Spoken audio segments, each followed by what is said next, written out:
반갑습니다. 역사쌤 김좌니쌤입니다.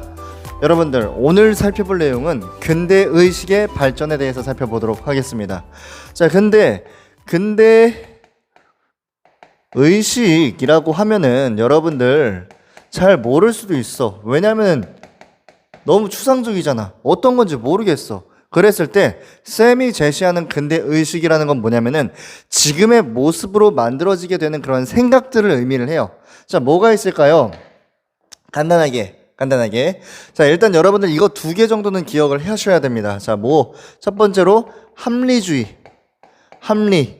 합리성이라고 얘기를 할게요. 합리적으로 생각한다. 이치에 맞게 생각한다. 요런 것들을 얘기를 하죠. 그리고 두 번째는 이성이라는 거야. 이성. 남자와 여자와 다른 그 이성을 얘기하는 게 아니라 뭔가 인간의 사고를 담당하는 그런 이성, 생각하게 하는 것, 그런 것들을 얘기를 해요. 잘 모르겠어요. 자, 같이 한번 살펴보도록 할게요. 자, 요 2가지가 사실은 이 근대 의식의 가장 핵심적인 키워드라고 보시면 됩니다. 그랬을 때 합리성이라는 것은 오늘 살펴볼 과학혁명에 대해서 볼 거고요. 이성이라는 것은 사회계약론, 그리고 계몽사상에 대해서 같이 설명을 지을 수가 있을 것 같습니다. 자, 그래서 1, 2, 3 말씀드렸어요. 과학혁명, 그리고 사회계약론, 계몽사상, 요렇게까지 같이 살펴보도록 하겠습니다. 우선 합리성에 기반한 과학혁명부터 먼저 살펴보도록 할게요. 첫 번째로 과학혁명. 자, 이건 때는 바야흐로 몇 세기로 이렇게 볼 수가 있겠느냐? 한 17세기 전후로 합니다. 17세기 전후, 16세기도 있고요. 자, 그랬을 때 17세기 전후에 무슨 일들이 있었는가? 그 전 시기 같은 경우는 어떤 시기입니까? 암흑시대였단 말이야. 중세, 그러다가 르네상스로 넘어가게 됐단 말이야. 그랬을 때 뭐가 들어오게 되느냐? 배경으로 보면은 이슬람의 과학기술이 들어오게 돼요. 그래서 이거를 유럽인들이 수용을 한단 말이야. 이슬람 과학, 그리고 플러스 르네상스 시기에 만원경이라든가 이러한 것들이 막 발명이 된단 말이에요. 그리고 중국의 그러한 발명품들도 들어오게 된단 말이야. 그러면서 유럽 자체에 대한 과학 기술 또한 발전이 돼요. 그러면서 이것들을 망라했을 때, 인간이 생각했을 때, 유럽인들이 생각했을 때 어떠한 생각들이 만들어지게 되느냐? 합리주의가 발전되게 된다는 거지. 합리주의. 자, 그랬을 때 과학적인 기법으로 2가지를 볼 수가 있습니다. 첫 번째로 데카르트를 볼 수가 있겠고요. 그리고 베이컨을 볼 수가 있습니다. 자, 데카르트. 그리고 베이컨. 자, 데카르트 같은 경우는 연역법, 그리고 베이컨 같은 경우는 귀납법. 설명이 나갈 거예요. 그러한 식으로 과학적인 사고를 할 수 있게 하는 그러한 내용들을 여러분들 볼 수가 있습니다. 결국에는 뭐냐면은 이 합리성이라는 건 뭐냐면은 그 전에 종교적인 그러한 관념으로 세상을 바라봤단 말이야. 근데 이제는 뭔가 더 고대 그리스라든가 헬레니즘이라든가 이러한 때처럼 생각을 하게 하는 거야. 비가 왜 오지? 천둥이 왜 치지? 천둥이 치는 건 옛날에 종교적인 관념으로 봤을 때는 하나님이 너희들을 벌하기 위해서 이렇게 생각을 했다라고 하면은, 이제는 경험적이라든가 그러한 과학적인 사고들을 통해서 연역, 귀납법에 대해서 생각을 하게 되고요. 그러면서 합리적으로 비가 오는 것은 결국에는 하늘이 어둑어둑할 때 그 구름 안에 있는 양전자와 음전자가 어떻게 돼가지고 번개가 치는 거구나, 과학적으로 생각하는 거지. 합리적으로 생각하는 거지. 그러한 것들이 나오게 되는 과학혁명은 그래서 합리주의가 근본이 되는 것이라고 여러분들 기억을 하시면 되겠습니다. 자, 그러면은 시험에서는 도대체 어떻게 출제가 되는가? 이러한 내용들이. 요건 어떻게 보면 배경이죠. 배경이 되겠고, 실제로 내용으로는 뭐가 있는가? 자, 내용이 아니죠. 내용이죠. 내용. 자, 이랬을 때 일단 기본적으로 쌤이 종교를 말씀드렸습니다. 이제는 종교가 아니라 과학이 우선이 되는 거지. 과학적인 사고가 우선이 되는 거지. 그랬을 때 종교와 과학이 가장 뒤엉켜서 싸웠던 내용이 뭐냐면은 천문학이에요. 천문학. 그랬을 때 코페르니쿠스, 르니쿠스, 그리고 케플린이라고 하죠. 케플러, 그리고 갈릴레이라고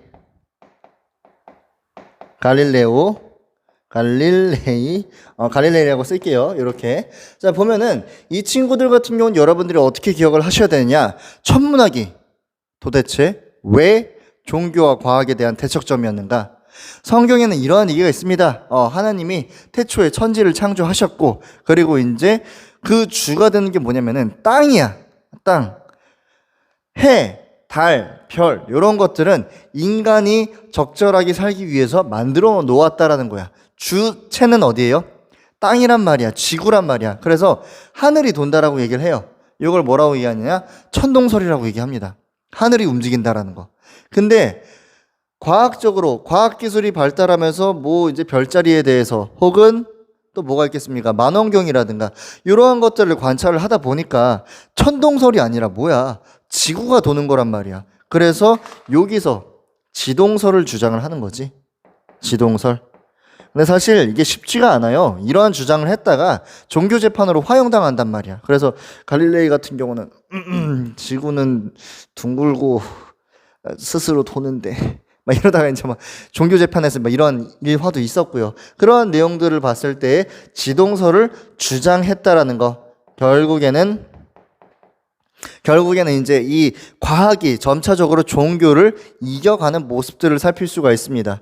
또 뭐가 있을까요? 뭐 물리학 같은 경우도 이제 딱 볼 수가 있겠는데, 여기서 이제 뉴턴이 되게 중요하죠. 무슨 말이냐?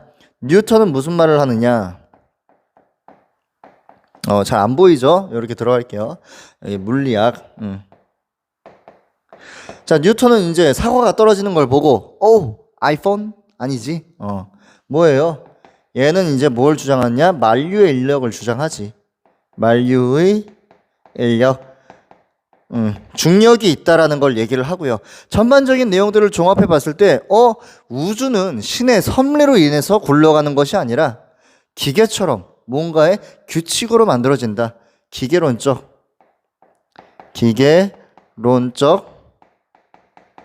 우주관을 확립한다라는 거지. 그러니까 이제는 뭔가 신이 아니라 르네상스 때처럼 마찬가지예요. 신이 아니라 뭔가 과학 법칙에 의해서 세상이 굴러간다라는 것을 확립했다라는 거. 이게 중요합니다. 자, 의학 살펴볼게요. 의학, 사람을 살리는 의학. 그 전까지 막 미신적인 게 의학에선 되게 많았단 말이야. 뭐 우리나라도 사실 최근까지도 뭐 이제 100년 전 최근 그때까지만 해도 의학이 그렇게 형편 없었죠. 그렇게 지금에 비하면은 물론 뭐 이제 한의학이 나름대로 발전하긴 했지만 뭐 당시에 뭐 이런 게 있습니다. 기록에 보면은 선교사들이 썼던 복통으로 너무 심해. 배가 아파. 떼굴떼굴 굴러. 근데 이 사람이 귀신이 들렸다고 해가지고 묶어놓고 굿질을 한단 말이야. 그런 식으로 유럽 또한 되게 미개하게 의술을 진행을 했었던 것들이 되게 크단 말이에요. 그랬을 때, 누가? 베살리우스가 뭐 해부학의 원형을 만들었고요. 해부학. 야, 사람을 째가지고 고쳐야 되지 않겠냐. 우리도 막 약간 이제 뭐 보면은, 뭐 내부를 째가지고 그런 다음에 고치잖아요. 물건 같은 경우를. 그런 것처럼 사람도 똑같지 않느냐. 사실 그전에는 사람 해부가 금지되어 있었습니다. 자, 그리고요. 또 이제 뭐가 있을까? 뭐 합의 정도 보면은, 합의. 얘 같은 경우 이제 째잖아. 째니까 뭐가 나와? 피가 나오잖아. 혈액순환. 혈액순환에 대해서 연구를 하게 됐다라는 거지. 그래서 쌤은 이제 수업 시간 때 이제 배를 갈라 해부학이잖아. 그러니까 뭐가 나와? 피가 나와. 합의. 미안합니다. 뭐 이런 식으로 이제 외울 수도 있겠다라는 거. 결국에는 과학혁명이라는 것은 합리성에 기반한 그러한 내용들이었다라는 거. 그리고 기존에 있었던 종교에 대해서도 굉장히 넘어오는 센세이션한 그러한 사건들이 바로 과학혁명의 핵심이다. 자, 합리성 중요하고요. 합리성 중요하고요. 이러한 내용들은 전반적으로 이해를 하시면 됩니다. 이게 사실 개별적으로 수능에서 출제가 되진 않기 때문에 이렇게만 간단하게 넘어가도록 할게요. 자, 근데 중요한 건 뭐냐? 과학혁명에서 이 합리주의, 합리적으로 생각하는 것이 어디에서도 넘어오게 되느냐? 우리의 사회, 실생활에서도 넘어온다라는 게 중요한 내용입니다.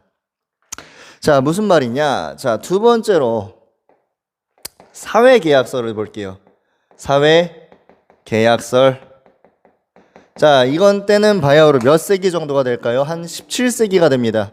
17세기. 자, 합리적인 모습들을 이 사회에 대입을 해봤단 말이야. 그러니까 뭔가 조금 안 맞는 것들이 있어. 그러면서 뭐가 깨어나게 되느냐? 자, 생각을 해보자. 우리의 권리가 기본적인 권리가 어디서 나오는 것인가? 결국에 생각해보니까 자연상태라는 거지. 죄송해요. 강조를 좀 잘못 줬는데 자연상태. 그랬을 때 자연상태에서 우리가 갖고 있는 자유로움, 권리 그런 것들을 우린 뭐라고 하냐? 좀 추상적이긴 합니다. 자연권이라고 얘기를 해요. 자연권. 우리가 인간으로서 이제 당연히 갖고 있는 자연상태의 이런 권리. 근데 이것들을 내버려 두면은 규칙이 없기 때문에 굉장히 혼란스러워집니다. 그래서 사람들은 이 자연권에 기반해서 어떻게 해서 이 문명을 만들어냈는가? 사람들끼리 계약을 하는 거야. 이걸 뭐라고 얘기를 해요? 사회 계약설. 계약을 하는 거지. 그래서 자연권에 기반한 사회 계약설들을 주장하게 된다는 거예요. 그랬을 때 여러분들 두 명을 기억하셔야 됩니다. 우선 첫 번째로 누구? 홉스. 그리고 두 번째로 무서운 사람입니다. 로크. 자, 이 홉스 같은 경우는 이 기반으로 해서 사회 계약을 했다란 말이야. 그렇기 때문에 이 권한은 누구에게 있는 거예요? 절대 군주에게 있다라는 거지. 절대 군주. 그렇기 때문에 이 권한을 양도받았기 때문에 절대 군주의 힘은 어떤 거예요? 엄청나게 강하다는 거지. 엄청나게 강하다는 거지. 그래서 이 사람이 쓴 책에 의하면은 리바이던이라고 하는 책이 있거든요. 사실 성경 속의 괴물이에요. 근데 뭐냐? 사람들이 엄청나게 막 모여있어. 이게 막 해. 괴물이야. 괴물인데 요 위에 뭐가 있어? 킹이 있어. 뭐야? 결국에 국가라는 것은 수많은 사람들이 모여가지고 만든 괴물이란 말이야. 그 위에 누가 있는 거야? 사회 계약에 따라서 요 친구 킹이 있는 거지. 그러니까 킹은 마음대로 할 수 있는 거예요. 어찌 보면 이 홉스 같은 경우는 절대군주를 옹호하는 입장입니다. 옹호해요. 하지만 자연권과 사회계약이라는 것에 대해서 개념을 처음으로 정립했다라는 점에서 의미가 있다라는 거고요. 그러나 이제 이걸 바라봤을 때 로크가 좀 이상한데? 라고 얘기를 해요. 그러면서 뭐냐? 야, 빌려준 거잖아. 양도한 거잖아. 어떻게? 위탁한 거야. 위탁했어. 아까 양도라고 좀 말을 잘못 썼네요. 빌려준 거야. 그랬을 때 빌려줬으니까 다시 되찾을 수도 있어야겠다라는 거지. 그렇기 때문에 사회계약에 의해서 이 것들 뭐가 있냐면은 저항권도 우리는 같이 갖고 있다라는 거야. 만약에 왕이 이상해가지고 우리들의 자연권, 일반 사람들의 자연권을 지키지 못하게 됐어. 그럼 어떻게 해야 돼? 저항할 수 있다라는 거지. 이게 가장 큰 차이점이라는 거예요. 그래서 이 사람이 쓴 책에 시민정부론이라는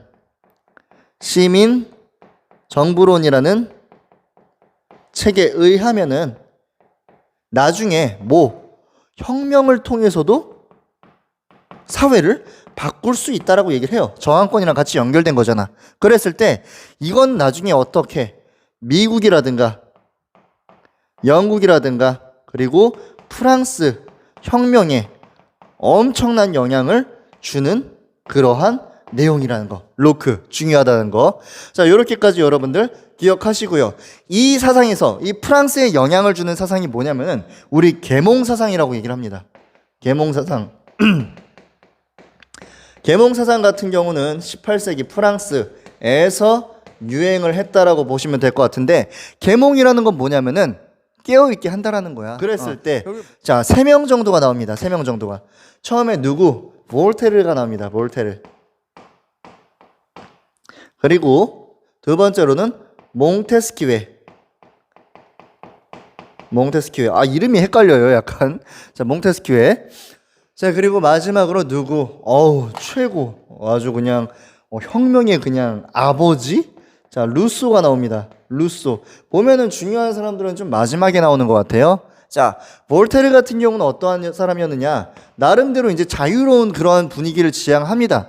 그러면서 종교라든가, 종교 엄청 비판해요. 그리고 언론이라든가 신앙이라든가 일반 시민들의 그런 자유를 되게 지향을 해요. 야, 이렇게 믿을 수 있는 거 아니야? 꼭 이렇게 살아야 돼? 이러면서 자유를 강조하고요. 다양성을 강조합니다. 그러나 볼테르가 활동을 하던 곳이 어디냐면 살롱이에요. 살롱. 살롱이라는 것은 여러분들 이렇게 막 방에 있어가지고 이제 모여가지고 이렇게 좀 지식 있는 사람들끼리 모이면서 나는 이렇게 생각하오. 자네는 어떻게 생각하십니까? 주로 이제 귀족들이 많은 곳에 있겠죠. 그러다 보니까 왕정 자체에 대해서는 어떻게 못합니다. 그래서 여기도 똑같이 절대군주라든가 뭐 절대군주는 아니지만 누구 계몽군주를 옹호한다. 보면은 홉스 같은 경우는 절대군주 옹호, 볼테르 같은 경우는 계몽군주를 옹호하는 모습들을 살필 수가 있겠고요. 몽테스키웨 같은 경우는 지금까지도 엄청난 영향을 줬어요. 바로 삼권 분립. 야, 왕권이 혹은 국가의 권력이 한 곳으로 모이면 안 돼. 왜? 썩어. 그리고 균형이 있지 않아. 그래서 행정이라든가 입법이라든가 이러한 삼권 분립으로 나뉘어져야 된다라는 거지. 이렇게 나뉘어져야 된다라는 거지. 사법이라든가 그러한 것들을 어디까지 쓰는 거예요? 지금 우리나라도 쓰고 있는 거잖아.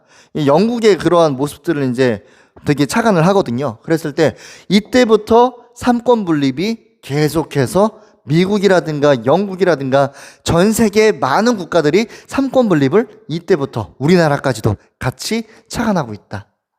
자, 루소 나옵니다. 루소 중요해요. 루소. 자, 핵심 키워드 뭐예요? 국민 주권이야. 국민 주권. 국민에게서 모든 주권들이 있다라는 거예요. 야, 왕이 이거 받았다는 거잖아. 자, 결국에는 뭐예요? 이러한 내용들이 지금 기반은 뭐야? 자연 상태에 있었다라는 거야. 자연 상태의 인간들은 자유롭고 평등했단 말이야. 그렇기 때문에 이것들을 누군가가 억압하고 프레스한다라고 하면은 이거는 못 참지. 어떻게 해요? 국가의 모든 주권은, 그래서 결국에는 왕이 아니라 일반 소수의 권력자가 아니라 일반 국민에게 있다라는 거예요. 이것이 결국에 어떻게 되느냐? 나중에 이제 사회계약론이라는 책도 쓰거든요, 이 사람이. 그랬을 때 이 친구 같은 경우가 어떠한 프랑스 혁명에 아주 직접적인 영향을 주게 된다라는 거지. 루소. 이렇게까지 같이 볼 수가 있겠습니다. 그리고 이제 민주주의에 영향을 주기도 하고요. 자, 이렇게까지 이제 크게 중요한 내용들을 봤어요. 결국에 제가 지금 말씀드리고 싶은 건 뭐냐면은 근대의식이 발전했대. 제가 이성 얘기는 안 했었군요. 자, 이성이라는 건 뭐냐면은 결국에는 사람을 믿는다라는 거야. 이제는 종교에 따라서가 아니라 인간을 믿기 때문에 인간들이 행하는 이러한 것들을 믿는다라는 거. 그래서 사실은 이게 이제 이성에 기반한 이러한 내용들. 중요한 거 제가 빼뜨렸네요. 죄송해요. 자, 이 내용들, 이러한 합리적인, 그리고 이 많은 것들을 이제 정리하는, 도합하는 그러한 욕구가 이제 나타나게 돼. 무슨 말이야? 내가 막 이뤄놓은 게 많아. 특히 이제 이러한 것들, 과학기술이 발달했었잖아. 그랬을 때 이루어 놓은 것들이 많기 때문에 자랑하고 싶단 말이야. 그래서 이러한 때에 뭐가 나오게 되느냐? 백과사전이 나오게 돼요. 백과사전. 이때쯤에 나왔다 정도만 여러분들 기억하시면 돼. 왜? 이뤄놓은 게 많은 거잖아. 그리고 이뤄놓은 게 많으니까 자부심이 있잖아. 뭘 믿는 거예요? 인간에 대한 이성을 믿는 거지. 자, 마지막으로 이러한 상황들 지금 보면은 시민 계급이 엄청나게 성장할 수 있는 트리거란 말이야. 권력자가 이쪽에만 모여있다가 이제는 어떻게 된 거야? 혁명도 일으킬 수 있고 점차적으로 혁명을 일으킬 수 있는 기반이 마련된 거란 말이에요. 그랬을 때 그랬을 때 이것이 정치적인 것뿐만이 아니라 경제적으로도 뭔가 권력이 나누어질 수 있다라고 생각하는 사람이 나타났습니다. 이거를 뭐라고 얘기를 하느냐? 고전주의 경제학이라고 얘기를 해요. 뭐냐? 애덤 스미스. 아담 스미스라고도 얘기를 해요. 스미스. 이 친구 같은 경우는 기존에 있었던 국가 운영에 국왕이 운영하였던 중상주의를 비판하고요. 중상주의를 비판하고 야 자유롭게 내비둬. 자유 방임주의 야 내비둬. 인간의 이성을 믿어. 인간의 욕심을 믿어. 왜? 그러면은 인간의 욕심은 시장 경제 안에서 뭐에 의해서 보이지 않는 손에 의해서 물가는 잡힐 거야. 인간의 욕심을 믿어. 인간의 이성을 믿어야 이러한 발전들이 있는 거기 때문에 이 자본주의 또한 국가가 어떻게 통치하려고 컨트롤하려고 하지 말고 시장에 맡기라는 거예요. 그러한 내용들도 같이 있었다라는 것도 여러분들 기억하시면 되겠습니다. 자, 오늘 수업 이렇게까지 마치고요. 다음 시간에는 결국에 이렇게 시민들이 똑똑해진단 말이야. 이런 사상가들이 시민들에게 자신들의 생각을 설파한단 말이야. 그러면서 뭔가 불합리하다라는 것들을 느끼게 되고요. 그러면서 사회 시스템 전반을 바꿔버리는 혁명에 대해서 살펴보도록 하겠습니다. 자, 다음 시간에 뵙겠습니다. 안녕.